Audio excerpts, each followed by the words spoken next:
Oh, that's my tone. Oh, no, it's part of soccer.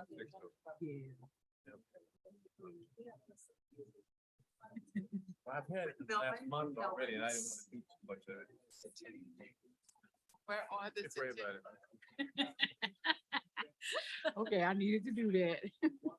I would like one. If I could say what it said. I know one day you said, I'll try. we're gonna go to.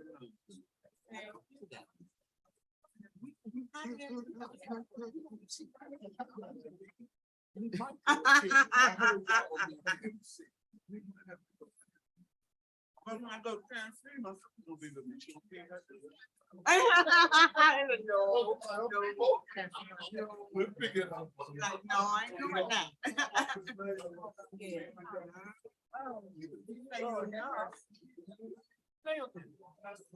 Don't you make enough money to do all that?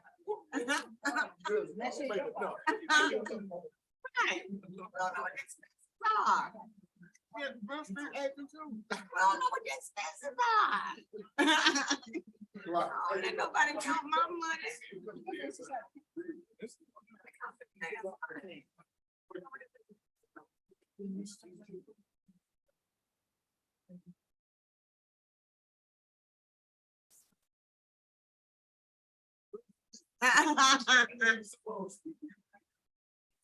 Well, yeah, I am supposed to. I'm at that age, but I am going, I want to go back. Take your seat. Take your seat. And then the performer, our superintendent gone.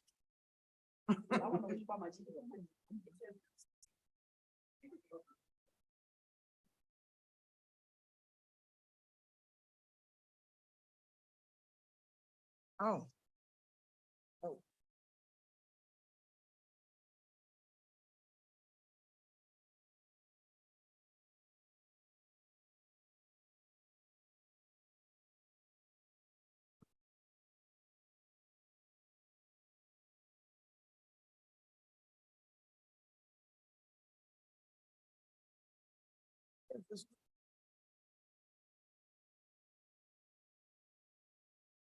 I like it.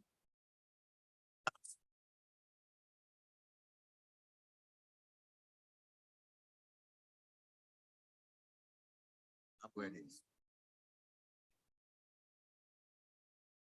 Good. It feels good to me. But it's air. It feels good to me. Yeah. It's kind of air where I go to sleep. Said that before. Oh.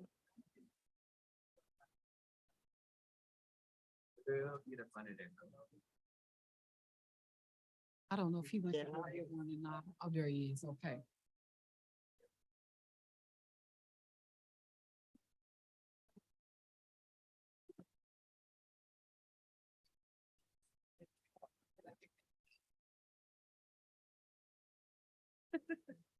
Like working in here too. Notice I didn't ask any questions. I did read it, but I am like. My neighbors who said they were gonna come. Good evening, everyone. Evening. It is now 7:03. We are going to call the meeting to order. Hey, would you do a roll call vote to establish a quorum? Here. Slade, Here. this word. Here. Dr. Coleman, Here. Mario, Here. Harsley, Present. Dr. Von. Present. Before we make the motion to approve the agenda, I believe that Yes, thank you, Madam Chair. I would like to pull item 7A, the CSIP's Comprehensive School Improvement Plan update. The presentation today to be on collaborative cultures and attendance, and we realize there's some uniformity that we need to do across areas. And principals do not leave. I told the principal they needed to come today to hear the CSIP report, but I am asking that they not leave. Not that they get up and run out anyway. So may I have a motion to approve the agenda with the exception of item 7A? I would like to make a motion to amend the agenda to remove 7A. May I have a second? Second. Been motioned by Dr. Bot Elliott and second by Dr. Horsley that we approve the agenda without 7A. All in favor? Aye. Aye. We will now go to patron participation.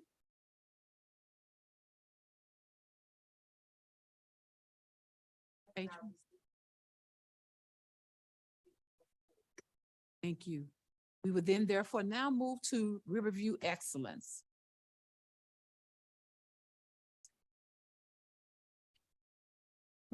All right, good evening, Special Administrative Board members, Dr. Pruitt Adams, colleagues, and community. Today for Riverview Excellence, we are bringing something that we have been wanting to bring to fruition for a while, and that is monthly recognitions. We do the Riverview Excellence. We honor our scholars and staff members and community members, but we've been working towards having an official award nomination and selection process. And so this really constitutes the first time this year where our committee was able to nominate the selected winners. So the CSIP and the comprehensive communications plan call for the district to increase recognition of scholars, staff, parents, and community members and partners. The communications department collaborated with the communications committee to develop a form for nominating parent of the month, staff member of the month, scholar of the month, and community partner or volunteer of the month.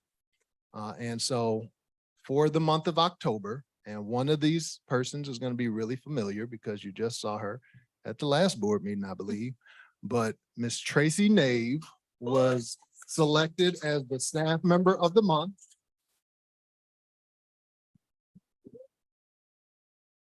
Miss Nave was nominated by Lorinda Hutt, who works at the high school, and Ms. Hutt wrote the following: Mrs. Nave deserves to be saluted because she truly embodies Riverview excellence. She is committed, bright, knowledgeable, personable, accessible, relatable, caring, and filled with the fortitude that truly keeps the RGHS campus soaring towards academic and professional heights. Through so many years and adversity, she remains stellar in her work and interactions daily and shines brightly in the regal Riverview royal blue and gold.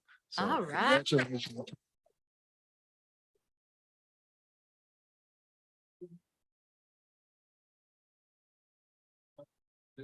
Take a picture with. And Mrs. Nave beat out several persons for this award. She wasn't the only nominee for this award, so.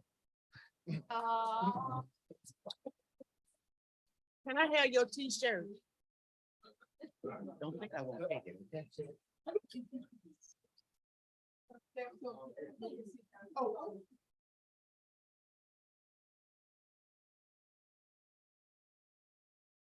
Yeah, your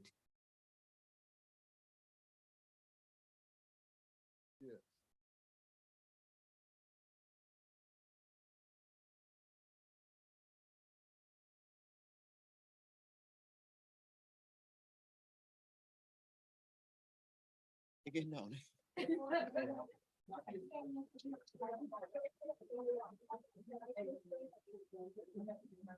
Yep. Jason, no. All right, and secondly, we have another organization that's very familiar. If I can ask the representatives from the Little Bit Foundation to stand.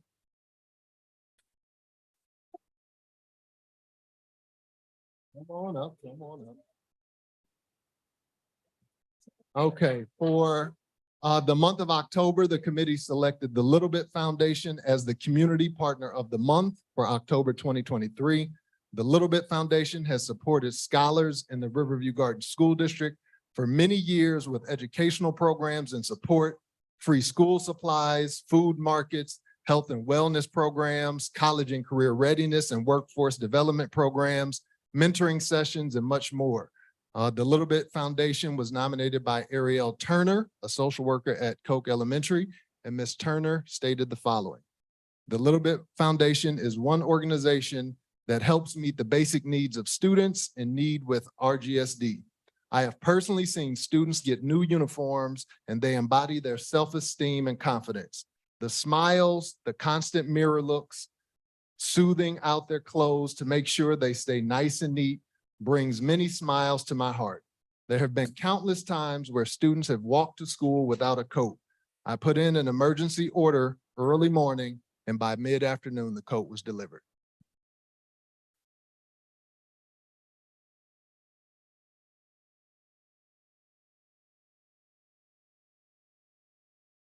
They can. What are your sizes? I have t-shirts. Let me know your size. We'll get you two.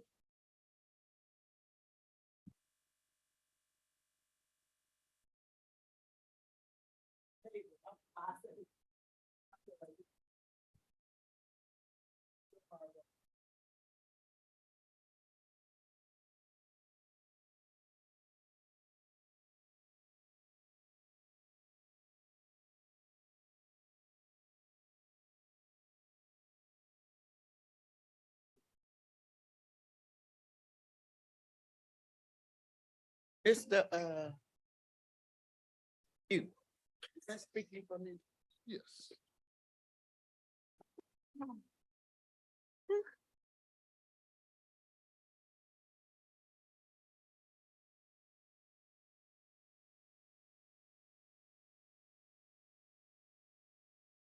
And that is it for Riverview Excellence today. Thank you. Thank you. Hey, good.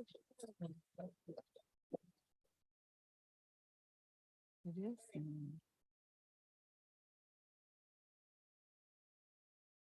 Thank you for that. And Ace here.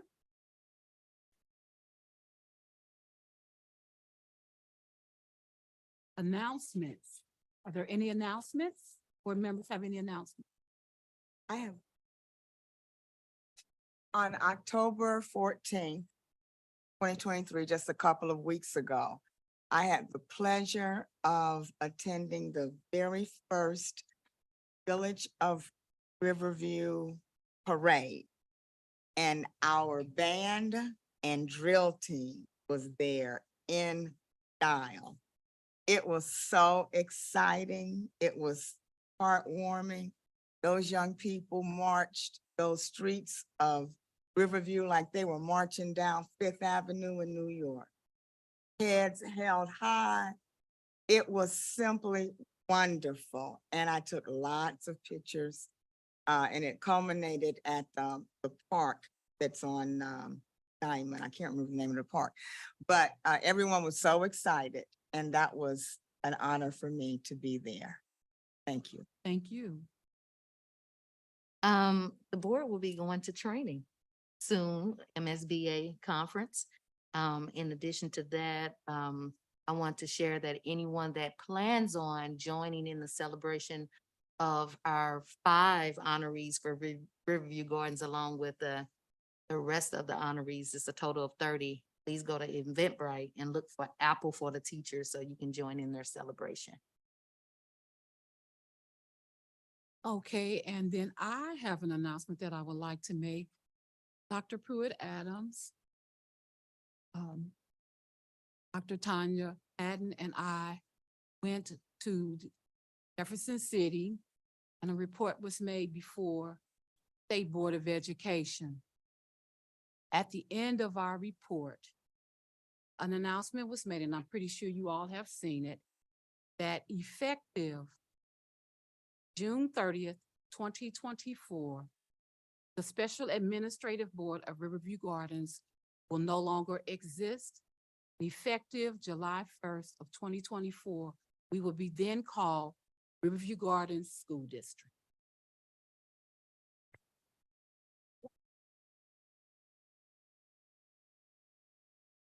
Well, I guess I can't make that announcement.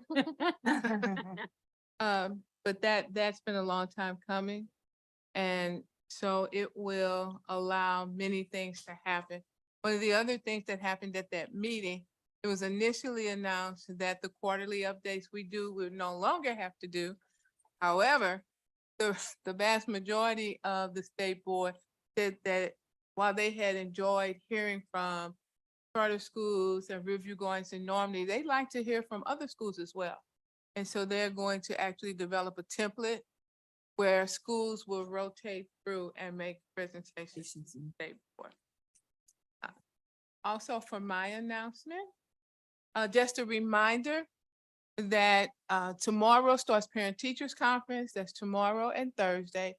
Friday, the schools are closed, district offices are open in response to the Parent Teachers Conference. And on Monday, we are closed district-wide for fall break. A lot of schools had fall break last week. We have fall break this week. Also, on my announcements, want to recognize the Little Bit Foundations. Quite a few of us had the opportunity of celebrating with the Little Bit Foundation at their gala last Friday, and this Friday we will be celebrating with Soul Fisher Ministries at their gala. And so just want to thank all of our partners for the support that you give us. Also, October is National Principal Month, and we tried to celebrate our principals earlier this month with just a small token, but we wanted to publicly recognize them today.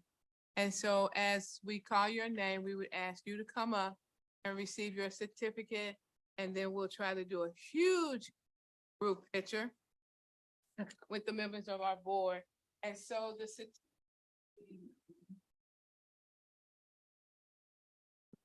National Principals Month, this certificate goes to Tracy Nave.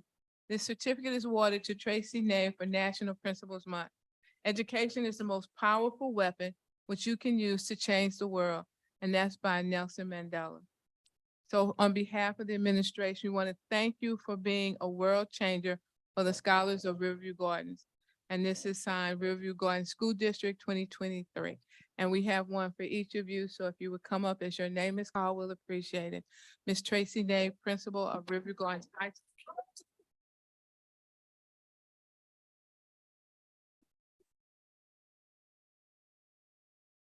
Travis Brown Jr., Principal of Master.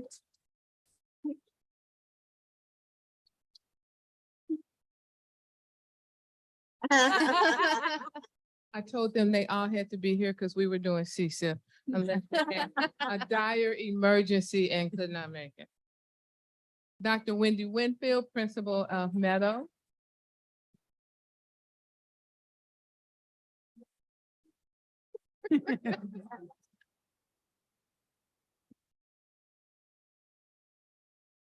Miss Amber White, Principal of Moline.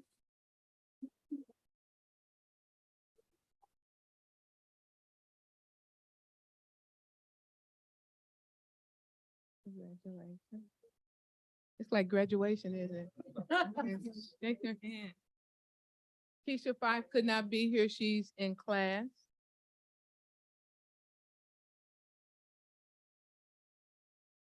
Dr. Hannah Stout, Principal at Highland.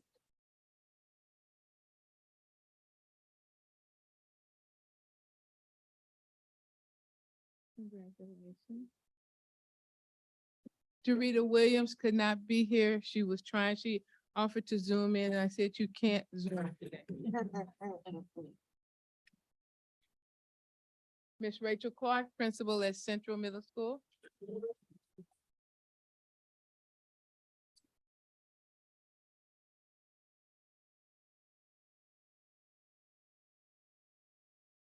Dr. Cedric Gerald, Principal Westview Middle School. Are you making?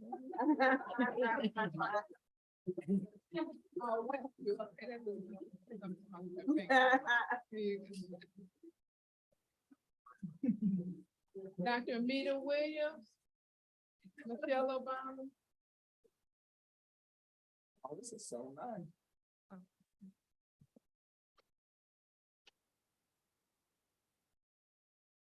Dominic Lenoir, Principal at Danforth.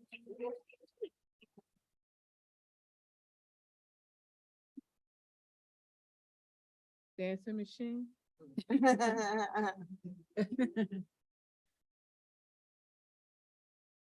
Keisha Lambda, Principal at Glasgow. She could not be here. And last but certainly not least, Dr. Crystal Henderson, Principal at Gibson Elementary.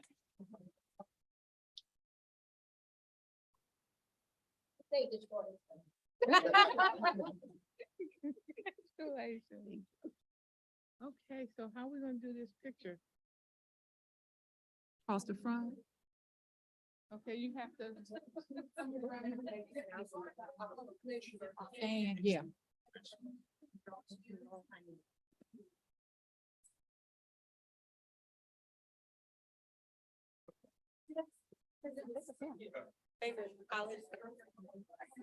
Oh, we don't do it like that. Okay, we can do it like that. Huh? There you go. You got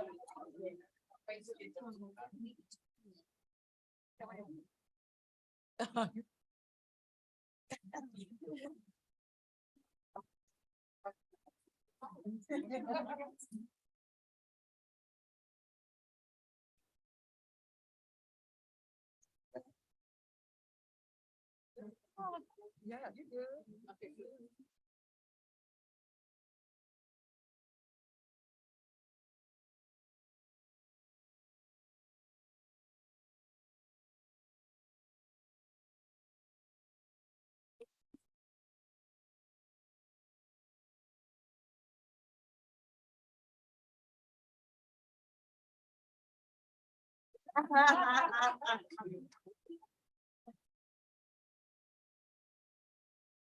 Thank you for all that you do every single day. And that concludes my announcement. Thank you, thank you, thank you, thank you. Get you right if he's not. Thank you, thank you. Yes. The item for information, as you know, we pulled item 7A, the CSIP quarterly update. So we're going to move to the nonviolent crisis prevention training, CPI. Making this presentation, Dr. Tanya Patton, Assistant Superintendent for Student Support Services. And this is in compliance with CSIP Goal Collaborative Cultures. Good evening, SAB members. We don't get to say that for much longer, huh, Ms. Morrow? Okay. We don't. Good evening, SAB members, Dr. Joyland, colleagues, and community. Tonight, I bring before you for informational purposes the CPI, Nonviolent Crisis Intervention Training that will take place on November, I believe it's the 8th and the 15th. Our principals, our building principals will be trained to successfully, not that they don't already know how to do this, but we want to formally train them to successfully manage challenging behaviors, to minimize the likelihood of a crisis. With the number of students requiring support, we have a number of MOUs that provide our students with mental health support, but we also want to arm our building principals with methods to bring down, to de-escalate our students. Safety interventions and disengagement techniques, recognizing the opportunity for post-crisis learning, and consistently supporting our students is what we hope that our building principals will get out of this training. It is an 8-hour training. There will be August 8th for 4 hours and then August 15th for 4 hours. This has been previously placed in a budget that has already been approved. So this information is being presented this is being presented for informational purposes. Are there any questions? Great, thank you. Our first discussion item is Create a Loop. And this is in compliance with CSIP's College and Career Readiness Board Policy IGA Basic Instructional Programs. Making this presentation is Dr. Tiffany Hunter. Good evening, Special Administrative Board, Dr. JPA, colleagues, and community. This evening, I stand before you to present the Create a Loop MOU as an item for discussion. And I'm also joined here by Sharia Dunlap, who's the Executive Director of Create a Loop, and then Chris Sims, who is the founder of Create a Loop. And so Create a Loop is a nonprofit organization that aims to disrupt the generational poverty cycle by equipping students with advanced computer programming skills to create career pathways to computer science.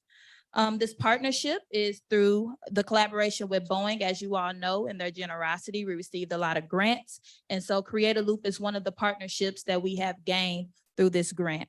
So basically what's going to happen is Create a Loop will supply 2 teachers and they will work at the middle school level. They'll work with our 6th through 8th graders, and they'll fall on the elective wheel. The teachers will engage with our scholars in operating and doing computer science. All of the teachers have undergone background checks, and Create a Loop will supply the curriculum and materials needed. The only thing that Riverview Gardens will have to do is supply the room. And so attached, you'll find the MOU.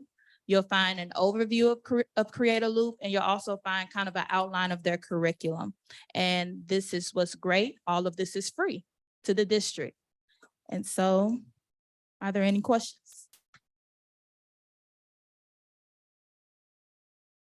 Wow, All right, okay. thank you very much. Our next item is a curriculum status update.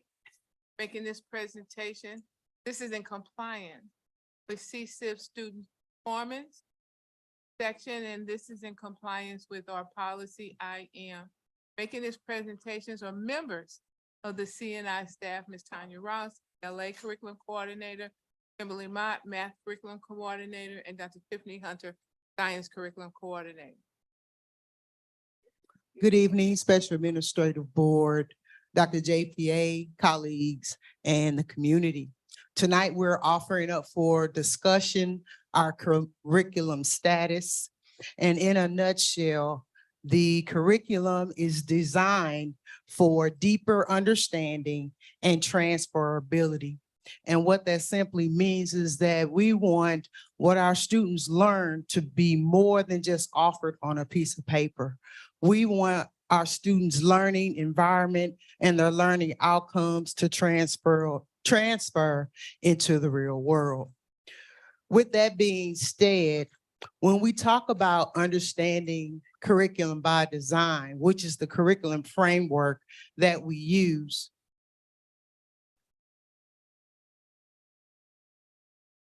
thank you. The curriculum by design has 3 stages. Stage 1 are the desired results. It is evidenced by what we want our students to learn. It is rooted in the priority standards set by DESE. And in addition to evaluations and understanding concepts also nationally. So in areas where we do not have Missouri learning standards, then we pick up the national learning standards in those areas. Stage 2, which we have the evidence of learning. And the thing about the evidence of the learning and really where understanding by design gets its name from is through the evidence of learning. We create the curriculum from what's called a backward design. The assessment, our direction, our end goal is known prior to teaching even starting. So our evidence of the learning is rooted in formative and summative assessments. And then stage 3, we have our learning experiences, which encumbers our lessons. And so here we have an alignment. It is not linear because at any given time, the expectation is for our teachers to go in and out of the stages as it is suitable for the learners. So tonight we have for you the curriculum work that we did this summer, starting with ELA.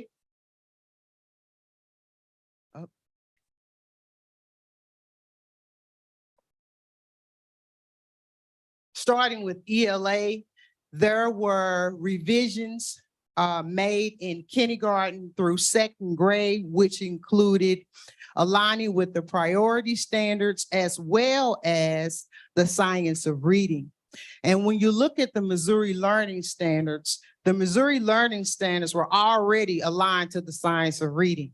So the big shift in what you see in the curriculum is that the reading foundation, which starts with letter sounds and just, the alphabet and letter recognition, was a reversal. And so the reading foundation is the focus, and then the comprehension moves a little bit further down in the curriculum for kindergarten through second grade. Also, stage 2, the evidence of learning was revised to include more opportunities for students to show that they've actually learned what was required. And the big difference here is that a lot of the evidence there is open-ended. And what's good about open-ended learning is that it allows more students to be successful, and they're not locked in to one type of assessment in order to show whether or not they have achieved that standard. Also, what took place in stage 3, and again, I'm still talking about kindergarten through second grade, is that you actually have the 5 pillars of the science of reading that are up front for you to see them, as well as the curriculum resource that is aligned to the 5 pillars of science of reading. And now when you look at the learning events, you actually see. So now if you're following me on the screen to the right, you actually see classroom routines that are necessary for the achievement to occur. You also see a number of strategies, research-based strategies aligned with the science of reading for our students to be successful. In addition, you see the ELL supports, which was a new addition or a revised edition from MSIP 6, as well as resources. In addition to the curriculum resources, you now see the pacing aligned with specific units for the resources for our district, in addition to lesson plans.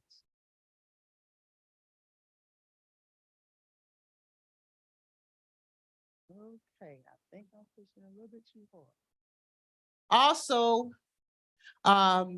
in ELA, grades 9 through 12, a complete overhaul was done for our high school curriculum to be aligned with the Missouri Learning Standards. So only stage 1 was completed for ELA for high school. The last revision that I'm responsible for is the social studies. Social studies also was revised because there was a shift to inquiry-based standards for social studies as opposed to content standards. So now what you see are our priority standards that demonstrate the shift that was done by DESE.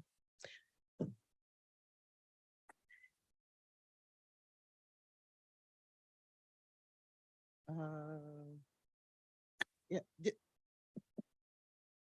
don't worry about it. We'll just stay right here. That's okay. That's okay. Go back one. Okay, let's just stay there. Thank you. In addition to the social studies curriculum, you also have additional strategies aligned with deeper understanding for our students. So next we'll have our math followed by science. Emily Mott.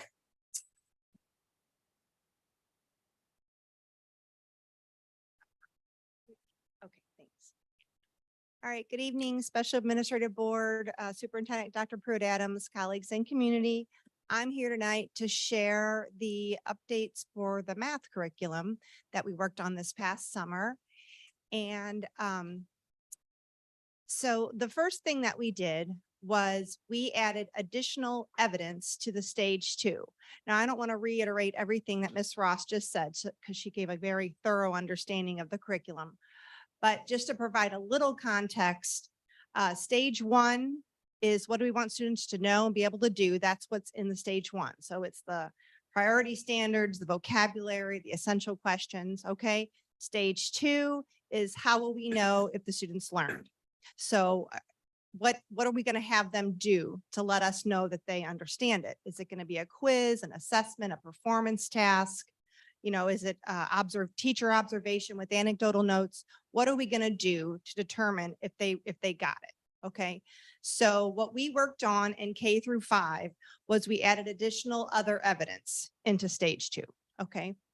And then the other thing that we did that I was most excited about was we worked on stage 3. So as I said, stage 1 is what do we want them to know and be able to do? Stage 2, how will we know if they learned it? Stage 3 is kind of the roadmap to get them there to achieve the goal. And so for stage 3, we added detailed learning plans for each unit. We started this process. It's not completely complete, but it's mostly complete. It's still missing like the length, the length for each standard and all that. But anyway, but if you look up there, you can see that we also, go back. You can see on the top that we added a chart that includes the concrete manipulatives, the relevant manipulatives to teach those particular concepts for that grade level, including visual models and other deeper learning strategies. And they're links. So if the teacher clicks on them, they can watch a video to see how they actually use the tool to help build conceptual understanding for the students. And I wanted to mention that this particular work was directly aligned to our work on the comprehensive school improvement plan, because under strategy 2, we state that we are going to strengthen tier 1 instruction. And the way we do that in math is to utilize the concrete representational abstract, which is just simply using concrete tools, visual models next to those abstract concepts, so those students see those connections. Okay. Next. I think the one before that. Thank you. Okay, so the curriculum updates that we did for 6th grade through Algebra 1, Geometry, and Algebra 2 was that we created a manipulative and resource document to attach to the scope and sequence. You can see the scope and sequence on the right, and it's a link attached to it. And it's really, our goal is to create those detailed learning plans through middle school and high school. But until then, I wanted to still support the secondary teachers with being able to facilitate the CRA, meaning the concrete representation abstract, into the classroom to scaffold that learning for our secondary students. Because it's kind of a fallacy to think that we only use concrete objects and visual models in the elementary. It's not so. So you can see up there for algebra, all the different concrete manipulatives teachers can use to really make this, the concepts come alive for the students. Okay, next slide. All right, and then finally, what we did for all the K through 12 was the first thing that we did was we went through all the units, all the grade levels to make sure that we had all the Missouri priority standards within our curriculum. And so we made revisions as we went along. And then also the last thing we did was we added the Department of Elementary and Secondary Education item specifications. We linked that to each grade level scope and sequence. And the reason we did that is because we want to set our students up for success. And so if the teachers, before they begin any unit, go into the item specifications, find the standard that they're going to teach, they can see detail by detail what exactly the student has to be able to do and at what level of rigor they have to be able to do it, how they're going to be assessed. They can also see what kind of questions they're going to be assessed, what kinds. Is it going to be a constructive response? Are they going to have to write about what they know? Is it going to be multiple choice? Is it going to be a technology enhanced? So we don't want the first time our students to see a question like this to be once they get to the map or the end of course assessment. So we want to set our students up for success. So that was the purpose of including the DESE item specifications in the scope and sequence. Thank you. And do you have any questions? Not necessarily directed to you, maybe another, Probably hold This them. was- My to- gosh, I'm so sorry. To everybody. Yeah, I'm Okay. sorry. mhm. Dr. Hunter's going to present her part first. All right, guys, I'll be brief. Don't worry. Your questions. All right, this summer, the science department really focused on grades 5 through 8. If you don't know, we test in science in 5th grade and in 8th grade.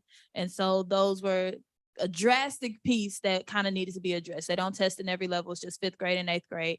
And when looking at the data, of course, that's the data that you see, but also receiving teacher feedback.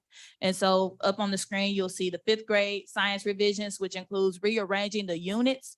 And the reason why we rearranged the units was first teacher feedback.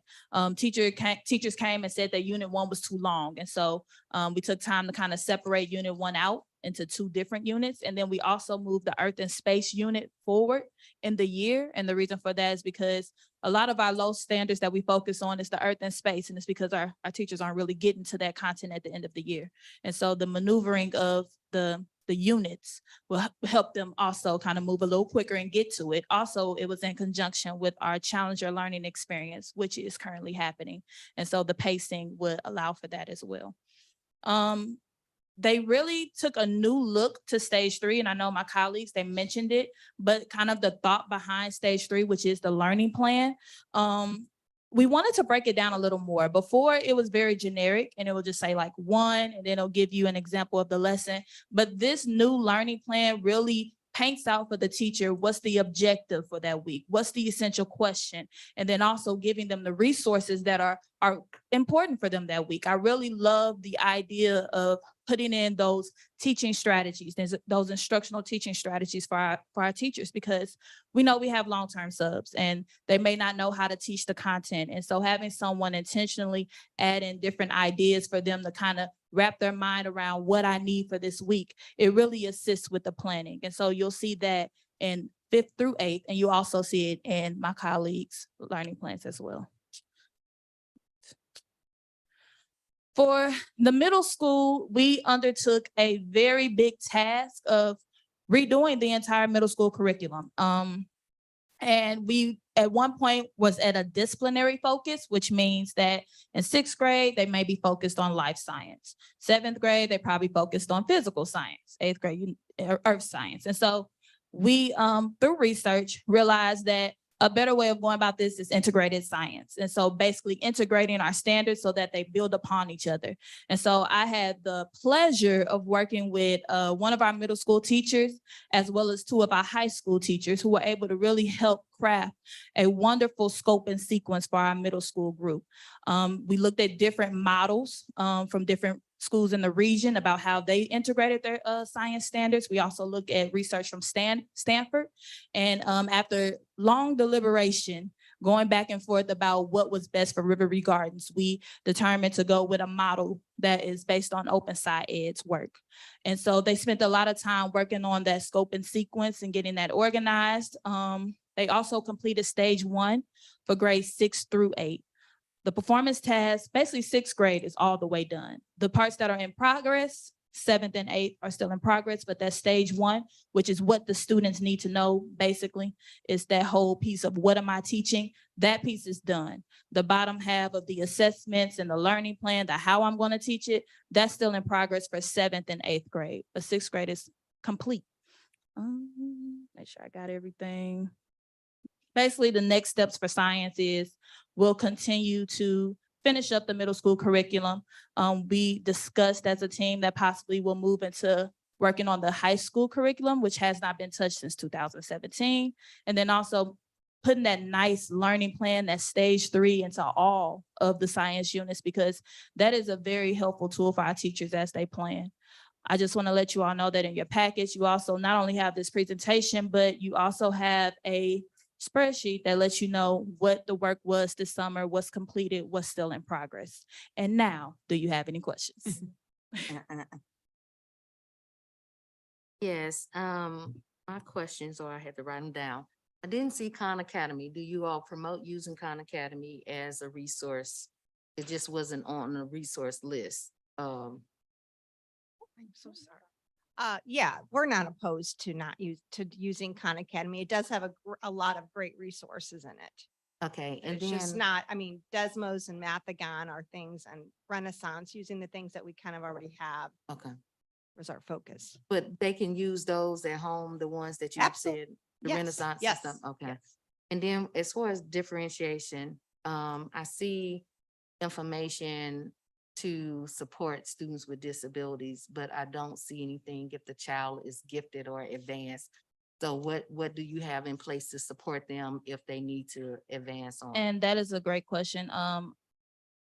Currently, we have our gifted teachers who do serve in our data teams. It is the hope that they will be able to come to the table and assist us with adding in those enrichment pieces for our scholars. That has been a topic of discussion, and so that is something that is currently in progress. Okay, and then the timeline for implementation in with supporting teachers being trained and being ready and feeling comfortable with actually implementing it. Is that a part of the timeline? And if so, what does that look like? In incorporating the training for the teachers before they're ready to implement it? At the beginning of the year, typically we're invited in to kind of speak towards the curriculum pieces and how to tie in the curriculum with the resource. So that's one way. The CNI department has also gone into buildings to work individually with teachers and long-term subs with planning and really pulling out the curriculum, seeing how it aligns with the resource and how to really structure their lesson plans with all of that together. And so it's embedded. And then you also have the typical professional development that's kind of out there as well. So the instructional coaches are prepared to support.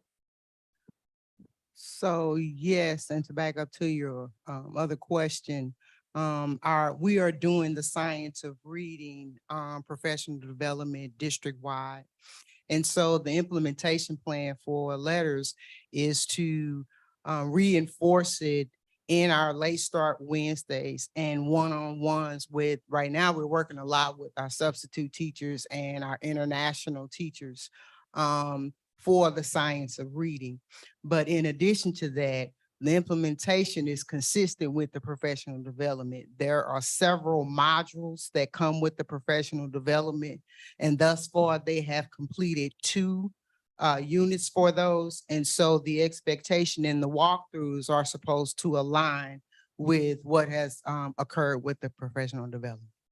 Last question, Madam President, benchmarking our curriculum against other districts, those that may be outperforming us, do we benchmark? Is that a part of your process to look at other districts' curriculum to see how ours align with theirs and making sure that it's rigorous? So there are a couple different designs out there. Most of our surrounding areas, we attend PLN meetings, either use universal design or understanding by design. It's not dictated by the state, but I will tell you that the state recommends understanding by design. It is what it has provided as a model on the DESE website. Thank you. Further question? I'm just, to help me understand, the science of reading. Tell me, just in layperson's terms, what is that? So the science of reading is based on the research for literacy instruction, and it is rooted in 5 pillar areas. You have phonemic awareness, which starts with just step 1, knowing a letter and being able to connect that letter to a particular sound. Then you move on to phonological or phonics, which now is talking about word patterns and where we're taking these letters and we're creating words and seeing patterns through rhyme in order for our students to be able to make the connection from a letter to a word. Then it moves on to fluency, which is the rate in which our students are reading. It is supported through read aloud, so students must be shown what fluency and then be able to hear what fluency is about. Then we have vocabulary, and then we have comprehension. In the past, we have really focused on vocabulary and comprehension. In some cases, we either went far to the right, where there was a focus just on phonics and we left out the rest, or there was a far move to the right. But the actuality that the science of reading is not linear. If you don't have the phonemic awareness, then phonics doesn't have a chance. And then it's the way phonemic awareness works with phonics that the students are actually able to learn how to read. Thank you for that. I'd like to get some information just in terms of general overview of the science of reading, just for my own board members. Sure, we can get that to you, but we also, back in August, had the reading success, plan before you approved. That's a starting step until I'm able to get that information before you. Okay, thank you. Additional questions? Thank you, ladies. The next item is the evaluation of instructional programs. This is in compliance with CSIP student performance. Policy IM, evaluation of instructional programs. Making this presentation is Dr. Stacy Nichols, Assistant Superintendent for Curriculum and Instruction. Good evening, Special Administrative Board, Dr. JPA and colleagues. This evening, I am requesting discussion for the district's instructional program evaluation document. The purpose of the program evaluation process is for districts to examine the effectiveness of existing instructional programs and services for students in order to ensure and continue improvement in the district. The document outlines the process and expectations for submitting and completing the district's program evaluation reports. This process will ensure that the district is in compliance with board adopted policy IM for evaluation of instructional programs. Do you have any questions?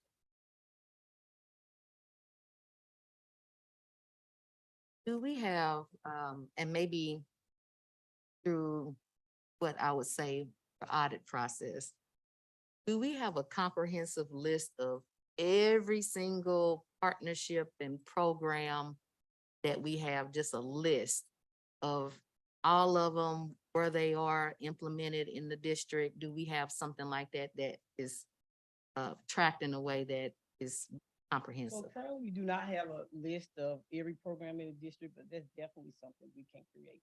Okay. I will say, though, that the list you have here is inclusive of the DESI required, and then those that are unique to Riverview Garden. Thank you. The next item is the RGHS commencement ceremony at UMSL Facility Use Agreement for 2024. Making this presentation is Ms. Tracy Name, Principal at the high school, and this is in compliance with IKFB graduation exercises and CSIP's collaborative climate and culture. Dave? Good evening, Special Administrative Board, Dr. Pruitt Adams, community and colleagues. I come before you this evening for an item for discussion, the facility use agreement with the University of St. Louis, Missouri. University of Missouri, St. Louis, UMSL. I was thinking that in my head. We partnered with UMSL for the past 14 years, with the exception of during those COVID years, to host our graduation commencement ceremonies at that location. It's been a great event for us. It's the most cost effective even at $12,300. That does sound like a bit much, but when I've priced even St. Charles Family Arena, Chaffetz Arena, they're up in the 20,000. So we are recommending that the Special Administrative Board enter into a facility use agreement with the University of Missouri St. Louis, allowing the university to serve as the host site for the 2024 commencement ceremony at a cost not to exceed $12,300 out of the general operating budget. Are there any questions?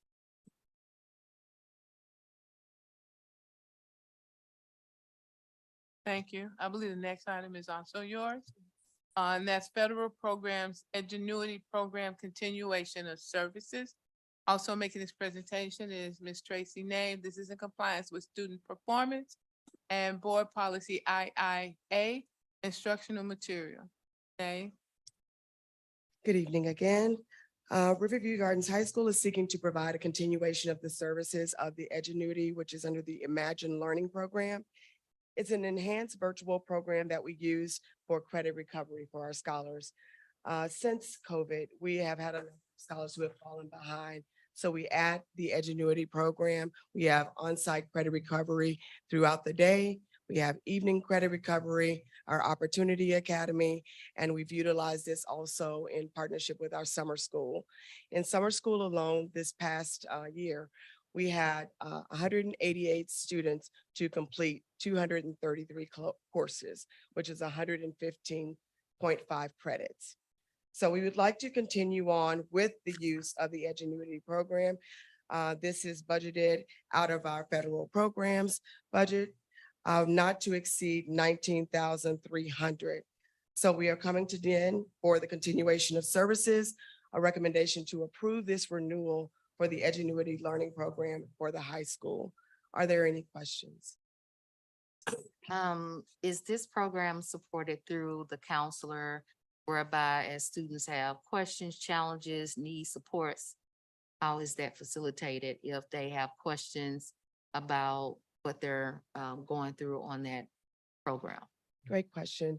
So the counselors start the process because they have to audit the transcripts. So once these counselors determine what courses are needed for credit recovery or even for enrichment, those counselors work directly with the teachers to set those classes up, load the courses in Edgenuity. They monitor their progress within the course along with the teacher and provide feedback with the parents, to the parents. Is one course equal to a full credit or? One Is- course is the equivalent of half credit. Okay.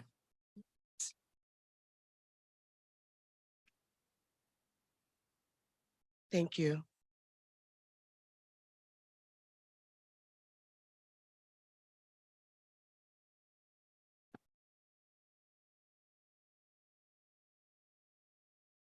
The next item is our 23-24 recruitment and advertising campaign. However, prior to presenting that, we were supposed to play a video. And so we'd like to play that video now. Yeah, and this is for the principals. When you got your certificates and recognition, we have a video for you, but I forgot to cue Matt. Pardon me.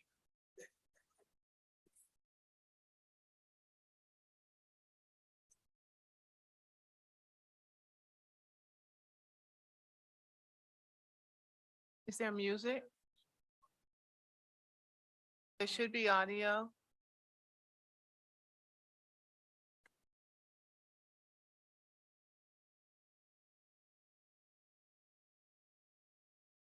Can we start it over?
Yeah, there we go. Let's start it over.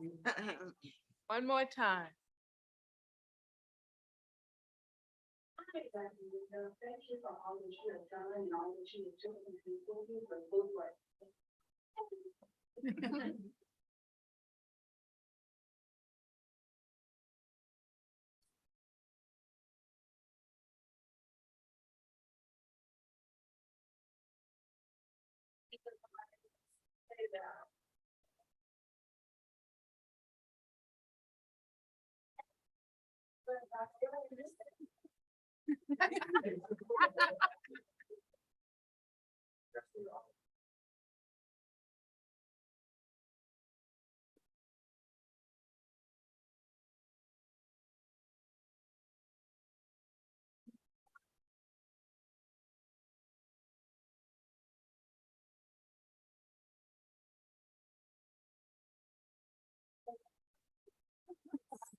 You are an amazing principal and we truly appreciate your leadership.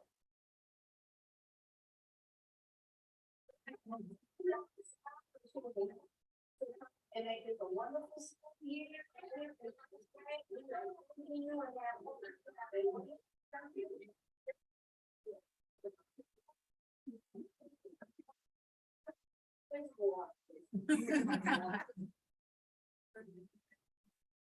Happy Christmas Day, Miss Clark.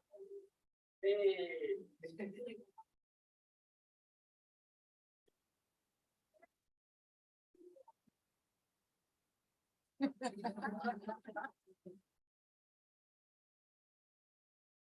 Bills, I want you to know that I appreciate your dedication. I appreciate your love that you're spreading around the school. And I just want to say, keep on going to create this change in our neighborhood.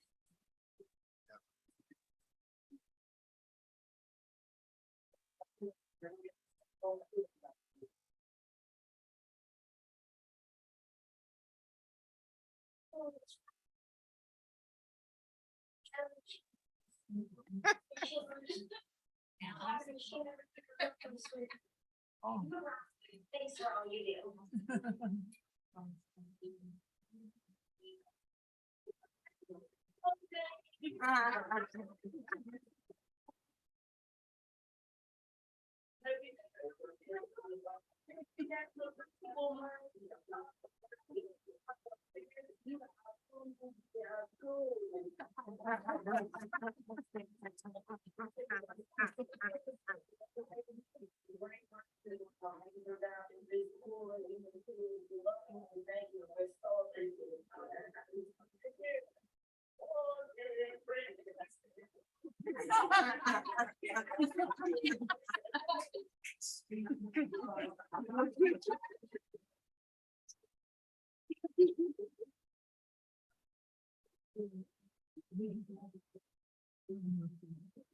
Okay.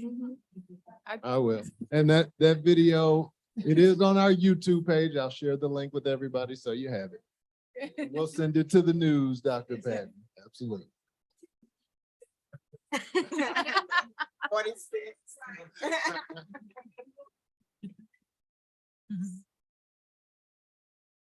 Go right ahead. All right, good evening again. I'll be presenting the 23-24 recruiting and advertising campaign proposal. This is something that Mr. Ford and I have worked on. This is really a framework for advertising. So the district has more than $200,000 remaining in ESSER 3 funds for recruiting and advertising. And so we've tried to lay out a framework on how that'll be spent. Now, as we've begun to reach out to companies to get proposals and bids. And so as we receive those, we'll upload those for the next meeting. We'll make sure those go through legal counsel, but this is just really an outline of how we would like to spend that. So the district has made a lot of improvements in terms of vacancies. We currently have 37 true vacancies, which means spots that are unfilled. We have other vacancies that are filled with substitutes or long-term substitutes. And so those positions are still vacant, but they are filled by someone. But we have 104 total certified vacancies, 44 non-certified vacancies. And so we did the campaign with KMOV with the commercials and the social media and the online, and that helped a lot, but we realized that we still need a continuing advertising presence. So we are working in collaboration with Human Resources to do some more television advertising with Channel 2, Channel 4, Channel 5.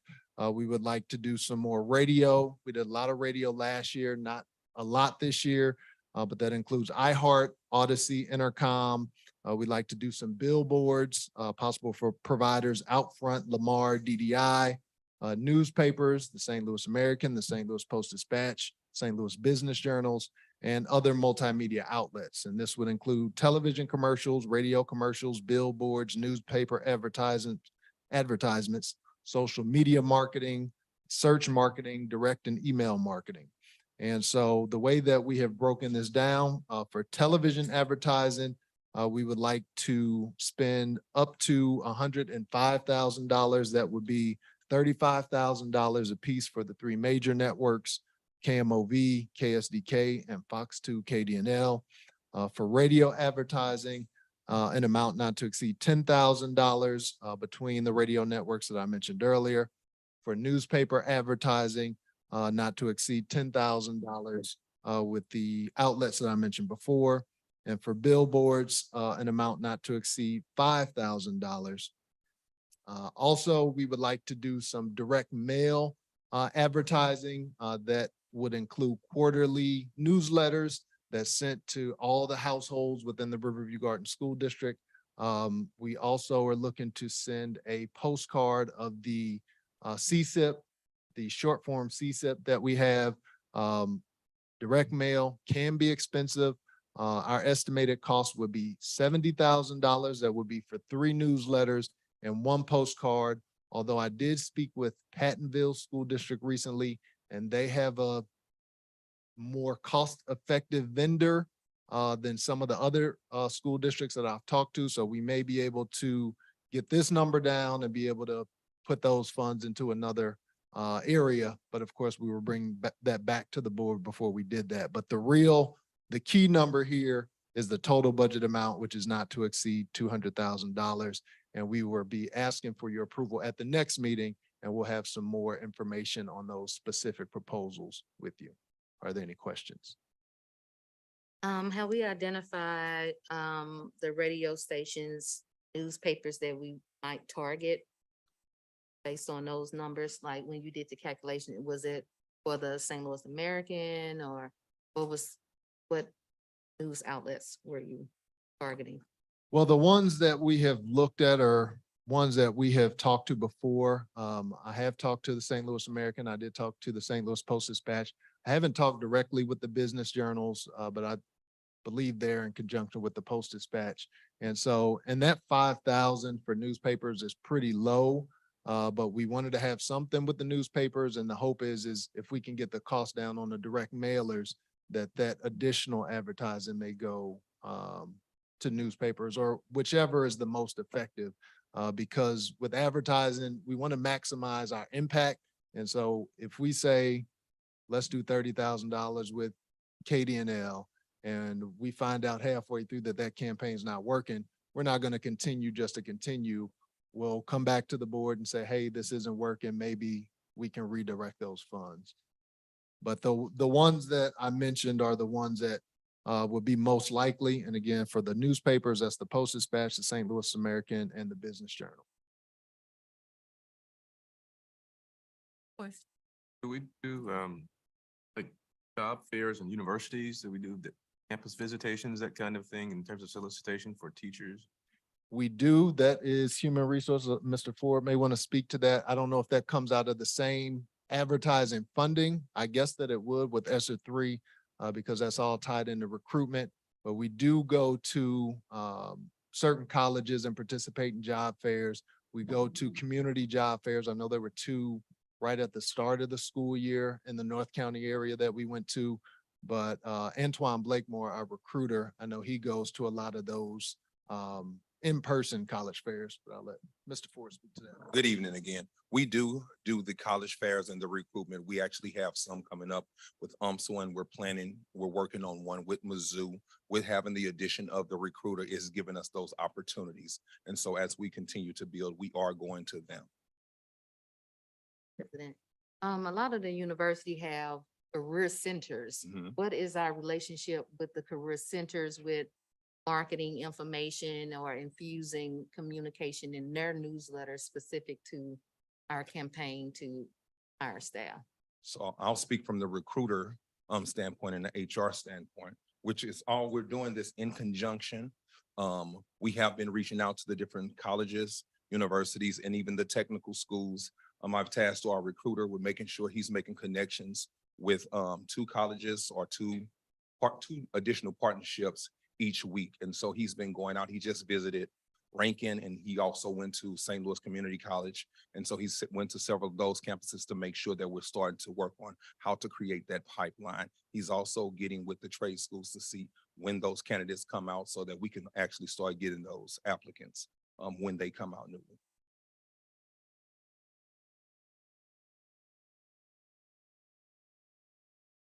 Thank you.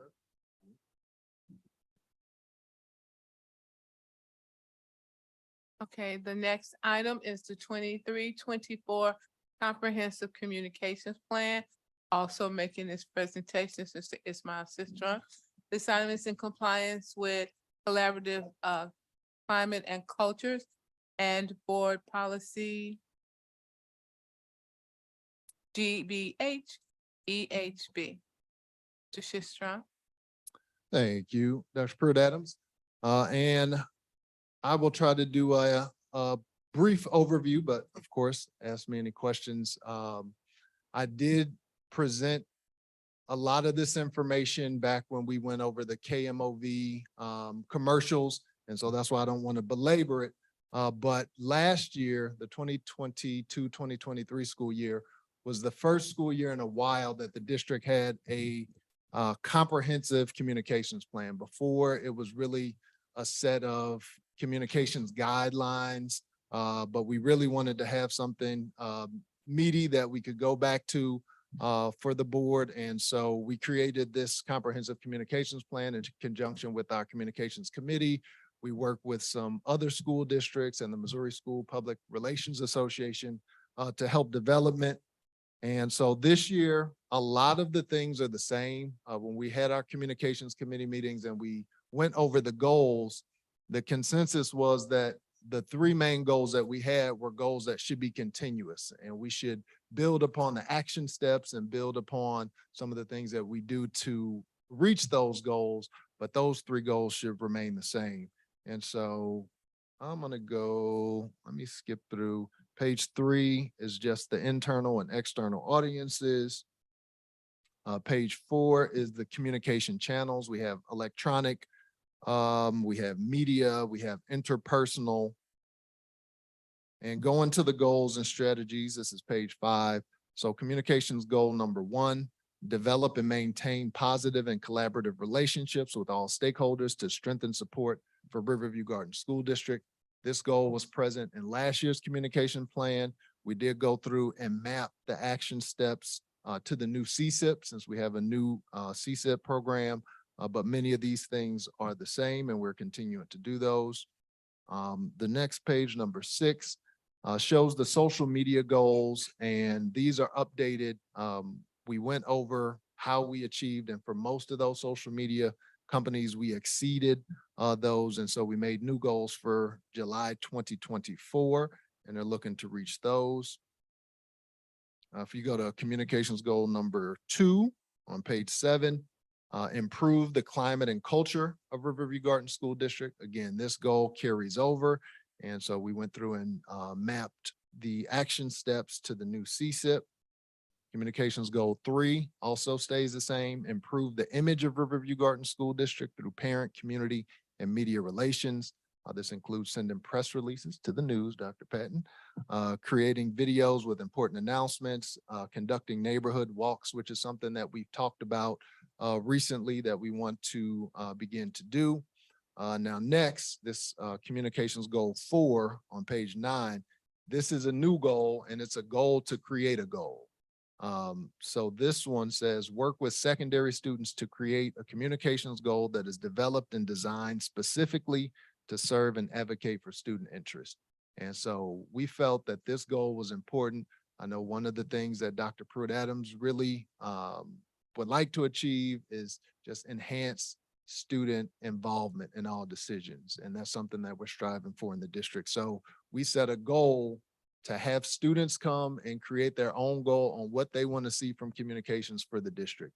And there has been a struggle to really get sustained student involvement in our communications committee. I know that we're working on a student advisory committee. We're going to work with those. We're going to have new student representatives to the board. And so we hope that they'll help.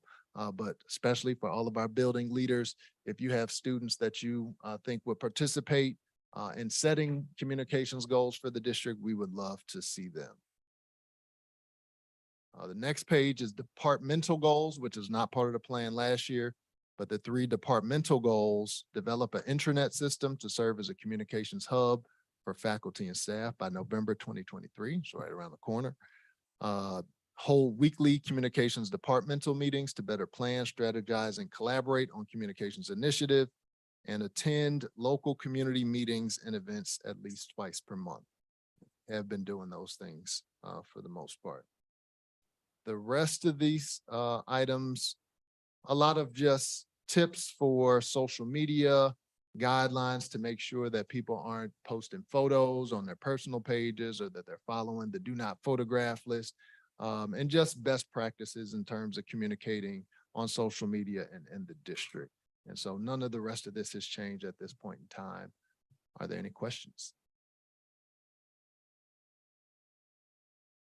I want to recommend that, based on the board policy that had to include our involvement with the community, is there some areas where, the board can be placed, like the town halls, where it indicates people responsible? Because technically that policy indicates that, right, that we have to facilitate that, right? The policy that passed. So I think we need to be included somewhere to say that we're a part of that communication. Just for clarification, are you talking about the policy that talks about engaging the community? Yes. The specific part to that is tied to board meetings, adding things to the agenda. Individuals from the community can petition to have something added to the board agenda. Then there's a time frame from which I have to respond or some designee. We do need voice on the overarching engagement committee, but that does not have to be facilitated by the. Okay, so how it's written, don't have to have our name as a response. No, it could be a board committee, but that's different from what. Okay, and then update X Twitter. Yes, Okay. yes. Twitter is technically X. Most people still call it Twitter, but yes, we can update that. That was it. And we have had some board involvement with the communications committee with Dr. May and also Ms. Lane joining in on those. So we do have that board input. So, My question is, on the current, survey right now. Yes. That's sent out. I've been pushing that Thank hard, you. in my community, and I've gotten mixed results as to what are you actually asking me? They use that term. I feel some kind of way about it. Okay. Which, what kind of way? Right. Tell me how you feel. And I'm hearing that it's more targeted toward parents, students in the district. And the other stakeholders felt like it did not include enough questions for them. So I know that there have been some surveys that you have presented past that a little more inclusive. Is there any way that, and I know that you get varying degrees of participation, Right. unlike excellent, but we can improve on that. But is there any way that those past surveys can still be accessible? So whenever a stakeholder wants to take a survey, it's there for them on the website? Or is that even plausible? Well, we can certainly have ways for people to give feedback. And actually, we had a meeting with K-12 Insights, who we're working with on their Let's Talk platform. And they're able to have like a button on the website where people can just give feedback on their most recent communication. So whether they called the school for something, whether they emailed someone, they can give instant feedback, and it tracks that in a sense.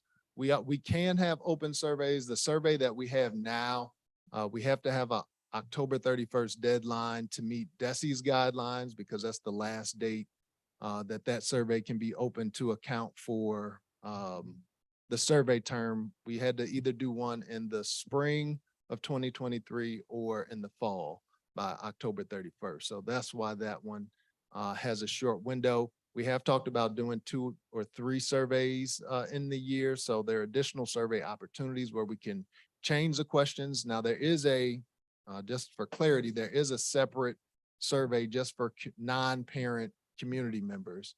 And my guess is that, or my understanding is that they thought those questions may not have been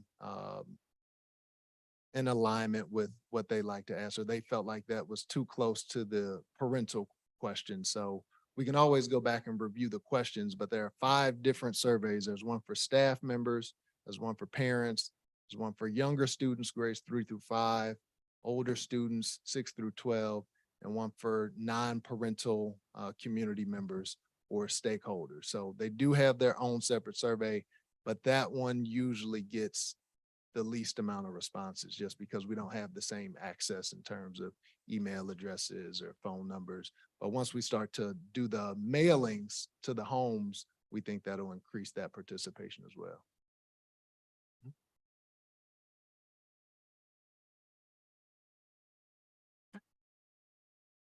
Next item is student representatives to the Special Administrative Board. This is in compliance with CSIP's Collaborative Climate and Culture, as well as there's no policy reference. Making this presentation is Mr. Ismail Sistrom. All right, good evening again. And unfortunately, our 2 representatives that are being brought forward cannot be here with us this evening. They got late notice, and with kids, they don't necessarily have their own vehicles, and that was on me. And so they weren't able to make it tonight. But in 2022, 2023, the SAB approved 2 student representatives, Ms. Precious Berry and Lanaya Hill, to serve as student representatives to the SAB. They gave regular reports at each meeting. The program was a success. It highlighted 2 very talented, very brilliant young scholars. And so we want to keep that moving. This year we created a process for students to fill out a form. They were able to submit a video on why they wanted to be the student representative. And we received 2 students that wanted to serve. Ms. Paris French and Ms. Micah Long, both seniors at Riverview Gardens High School. The selection is made by the leadership at the high school. We set up the process, they review the entries, and then they make the recommendations to Dr. Pruitt Adams. And so the recommendation is that Paris French would serve as the primary SAB student representative for the 2023-2024 school year, and that Micah Long would serve as the alternate or secondary. It's the recommendation that the SAB approve them to serve for the 23-24 school year. Are there any questions? I guess this is for you with the students. I think they should have the option to be virtual because of how late or sometimes. Is that an option for them to? That's totally up to the board. If Okay. you'd like for it to be optional, because they are representatives to the board. And what we always try to do is, once they make their presentation, they don't have to stay. Many times we would even try to get them to go home because they have class and so forth. The young ladies last year chose to stay, but they don't have to. I think as part of their experience, we had hoped they'd be in person, but there may be times they'll be virtual.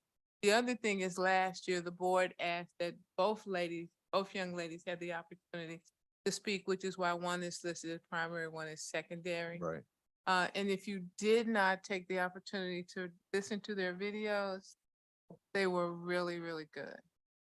And that's what the link is.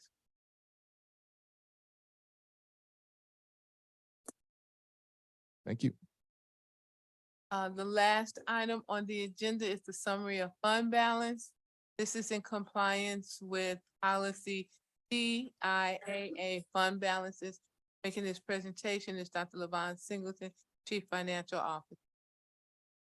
Good evening, Special Administrative Board, Good evening. Dr. Pruitt Adams, colleagues and community.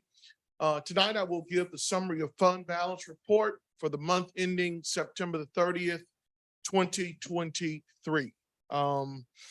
The second page of the fund balance report always gives us really a summary of where we are as of a particular time. Can you go back a page, please?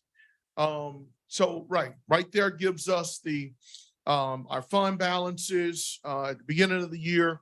We look at our year-to-date revenues in the second category. So far we've collected about $13 million, 12.7 as you see it. But we've spent about $18.4 million. This is generally around the time where revenues are kind of trickling in slow. Generally, we'll see a big boost or an influx of revenues during the property tax season. So around the December timeframe, January, we'll see a huge influx of revenues. Right now, we're filing reimbursement reports to get our federal programs monies in, to get our ESSER dollars in. And so that kind of explains some of the lag in revenues that you see at this particular time. District is still doing pretty good in terms of our fund balance. The next page looks at the grant expenditures. The grants are on the left category, and then we can see the actual balances that we've spent. So roughly about $5.3 million in grant expenditures. We still have a budget of about $17.9 million left to be spent. The next page just looks at the revenues as well. The grant revenues, again, we've got a $39 million budget. We received about $1 million in grant revenues. And again, we still got a lot of outstanding monies in terms of ESSER monies. I think Superintendent and I have a meeting tomorrow to talk about one of the ESSER programs that closes at the end of this month. I believe we fully spent and committed all of those funds. So I think we're going to be in good shape with that as well. The next page talks about the revenues per fund and basically how they're broken out. It really ties back to the second page that we've talked about. So looking at our general fund revenues, our teachers fund, our debt services, the important thing to know is that obviously each of those funds has a purpose. Each of those revenues can be specifically targeted. For instance, teachers funds can only be spent on teacher salary and teacher benefits, okay? The next page deals with the expenditures, page 5. The expenditures are the same way. We can look at what are our general fund expenditures through September of this year. Well, we've spent about $9 million. What about in teacher funds? We've spent about $7.3 million. And so that's how we follow those numbers as well. And then the final 2 pages, I always like to look at these because it gives a year-to-year comparison. Where have we been historically for this time frame over the last 3 years? So in 21, September of 21, this is where we were, $3.6 million in general fund revenues. In September of 22, obviously the huge influx. We know that's ESSER dollar related, $7.7 million. And then in 2023, again, $5.4 million. And then as you see, the teachers funds, those revenues have been pretty stable, debt services, et cetera. And then the final page looks at our expenditures. The previous page looked at the revenues, but let's see where we are expenditure wise. So in September of 21, by this time we had spent about $5.4 million in expenses in the general fund. In 22, we had spent about $7 million in the general fund, and we're up to about $9 million. And that's a combination of a lot of things: salary increases, increases in benefits, increases in purchase services, and those other things that we have spent over the past several months. That concludes the summary of fund balance report for the month ending September the 30th, 2023. Are there any questions that I can answer at this time? Thank you.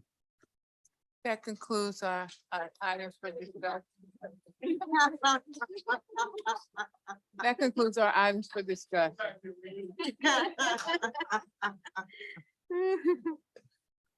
Thank you, Dr. Adams. At this time, we'll move on to the approval of our consent agenda. I have a motion to approve the consent agenda. Madam President, I would like to make a motion to approve the consent agenda, removing item H to approve separately because of a ratification. For a second to her motion. I didn't quite, I'm sorry, I didn't She quite can hear understand. you. Okay. I'm making a motion to approve the consent agenda, removing H to approve that separately because there is a ratification on that bill that we should approve separately. So a payment was made without board approval. It needs to be ratified. So separate it out.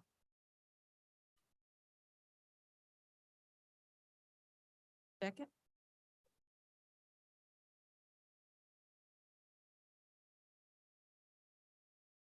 I have a motion then to approve the our entire consent agenda. I'll make the motion. Our consent agenda. Second that. Roll call vote, Shay. Yes. Oh, they didn't call for the questions. Oh, There a question? Yes, we'll be in violation if we don't ratify. What needs to be ratified? Tell us what you saw. Yes. on the- It is marked with the red letter, red number. And our policy says we have to ratify bill is paid in advance of board approval. It says the Amex miscellaneous services. Which category is it in? Right here. It was 3. Are you looking at item number one? It says, it has the number one is Amex 102423. Which attachment is that? Oh, I see it over here, the one that's on the side. Right.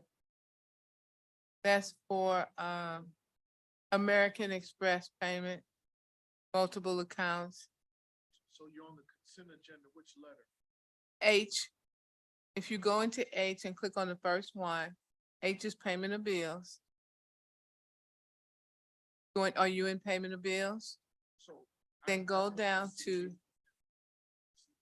okay, when you click on, if you're in the agenda item, consent agenda, and go down to H, which is the last one, that's payment of bills.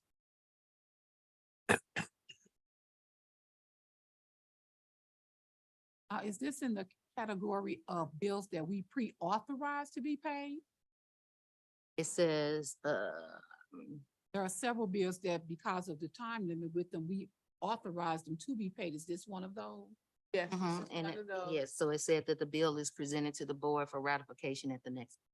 So question, point of clarification, if we are putting this in for consent agenda, are we not ratifying? If we're not putting it in Because the it's not motion, done separate. we're not putting it in the motion. We're not using the language to indicate that we're ratifying it. And I did it before, I separated out and.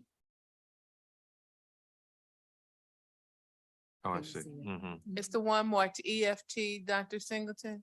It's the first tab, the second tab, and the third. So if you go into the first one, oh shoot, I can't.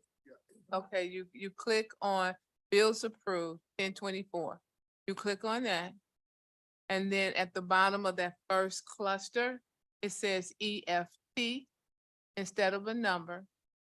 It says EFT, AC American E-payment, American Express, multiple accounts, 22,499.51. And then it has a 1 behind it that's in red. I might be able to make the motion So. by stating it in there. one is at the, Go all the way down to the bottom and you see notes at the very Yeah. bottom. And the note at the bottom says that this was miscellaneous service. Please see statement or original documentation if needed. And it gives the check number in the amount of 700 that was voided on 10/16/22, approved 10/10/23, no replacement check, services were canceled. Okay, so I guess I'm trying to tie back to Dr. Von Elliott's question about this being a prepayment. Payment happened on the 10th. So why are we considering it a prepayment? This I this think she transaction considered happened it a on the pre, 10th. I think she's considered it a prepayment because you had the one, red one. Yes, But if you go down to the note, it talks about the service was voided and then approved on the 16th, approved on the 10th, and no replacement check. So the services were actually canceled. He's asking, why are you thinking that is a prepayment? Yeah, so anything that's placed on the American Express card It's Mhm. generally dealing with a vendor who does not take our purchase orders, okay? So for a lot of travel and a lot of training that we attend, when the vendor does not accept our purchase orders, then we generally put it on the American Express card. You know, but those are real live transactions. They don't happen and then come back and get board approval. They fall on this list of checks just like everything else. So there are multiple transactions that Okay. happen that are represented in this cluster here. And I think that's what this is referencing. I think the note here at the bottom, just, it says that the check in the amount of 700 was voided on 10/6. Okay. It was approved to On be the paid 10th. on 10/10, but it was voided on 10/6. So $700, but that $700 is already subtracted from that total. Okay, so there was no additional No, approval. Right, no, we Pre-approval. didn't, I didn't, no, we didn't, Okay. call and get permission to pay a check out of sequence or anything like that. So, Okay. yeah. All right. okay, Thank right. you. thank you. So we can go ahead and approve the entire consent agenda. May I have a Yes. Did you make that motion again? Okay, Oh, we hadn't voted you yet. had a question, her question. but the motion Okay, has been made. question, any additional questions? Hey, give me a roll call vote, please. Yes.